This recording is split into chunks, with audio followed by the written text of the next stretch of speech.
Saya Muhammad Abani sebagai GL.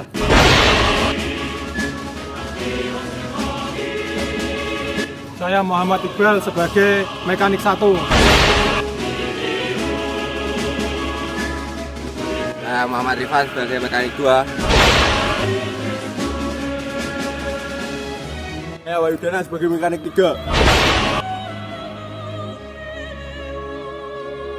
Saya Muhammad Rifki sebagai toolman. Dan saya Muhammad Nabil Iman Nafi'ah sebagai part group.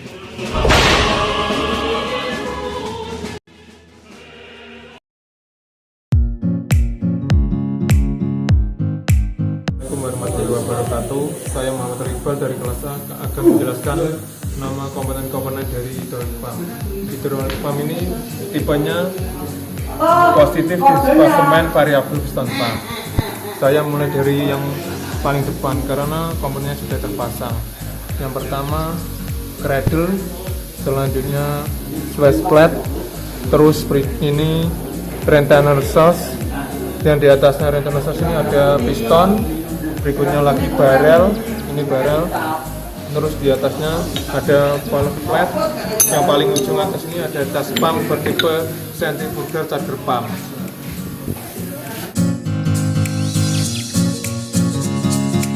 Dan berikutnya saya akan menjelaskan fungsi cara kerja komponen-komponen yang sudah saya jelaskan tadi. Yang pertama cradle. Cradle ini berfungsi sebagai tempat duduknya swash plate ini. Selanjutnya swash plate ini berfungsi untuk menentukan sudut dari komponen piston pump. Sudut sangat penting karena mempengaruhi besar kecilnya kemiringan oli yang akan dihisap oleh piston. Selanjutnya saya akan menjelaskan fungsi dari swash plate. Ini swash plate. Swash plate ini untuk menentukan sudut dari komponen piston pump. Sudut ini sangat penting karena menentukan besar kecilnya oli yang akan dihisap oleh piston. Berikutnya saya akan menjelaskan fungsi dari piston. Piston yang ada berjajaran di sini.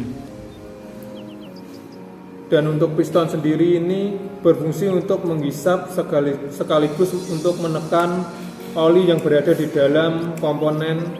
Berikutnya saya akan menjelaskan komponen dari barrel. Ini barrel. Barrel berfungsi sebagai rumah piston dan sekaligus sebagai tempat saluran discharge maupun suction. Untuk saluran suction dan discharge ini, suction itu awal atau saluran hisap dan supply tangki menuju ke discharge. Kalau discharge sendiri itu saluran oli yang bertekanan tinggi atau menuju pressure yang kemudian akan disalurkan ke galeri. Selanjutnya saya akan menjelaskan fungsi dari valve plate ini. Valve plate ini untuk menahan atau mencegah kebocoran yang terjadi pada barrel, antara barrel dengan hose. Dan sangat pentingnya juga saat pemasangan valve plate ini tidak boleh terbalik dan bisa dilihat dari permukaannya ini. Yang di sini agak menonjol dan yang sebelah sini mendatar. Dan yang posisi agak menonjol ini akan berhadapan dengan barrel yang paling atas ini. Seperti ini.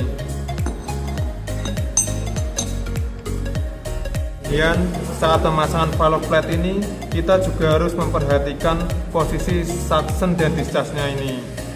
Bisa dilihat kalau kita tekan posisi maksimum seperti ini, kita putar pistonnya ke arah ke kiri, terus kita akan mengetahui posisi suction dan discharge-nya di mana, dan juga akan ketahuan antara putaran dari pompa itu kemana. Karena ini piston ini turun berarti ini suction, dan karena ini piston naik berarti ini posisi discharge. Karena yang besar ini suction, yang sini discharge, dan yang sini suction dan yang sini discharge, maka penempatannya seperti ini. Dan selanjutnya saya akan menjelaskan fungsi dari charge pump ini. Fungsi dari charge pump ini untuk menyalurkan oli ke dalam pompa piston ini. Fungsi dari servo piston ini untuk mengurangi beban dari posisi switch plate pada saat posisi maksimum seperti ini. Dan untuk posisi saat switch plate pada posisi maksimum, spring akan mendorong ke kanan seperti ini. Lalu oli yang dihisap ke saya akan jelaskan fungsi dari servo piston. Servo piston ini untuk mengurangi beban dari switch plate ini dalam posisi keadaan maksimum. Saat engine nyala, oli akan menekan pada bagian sini dan membuat switch plate menjadi posisi minimum seperti ini. Sekian dari penjelasan saya, kurang lebihnya saya mohon maaf. Wassalamualaikum warahmatullahi wabarakatuh.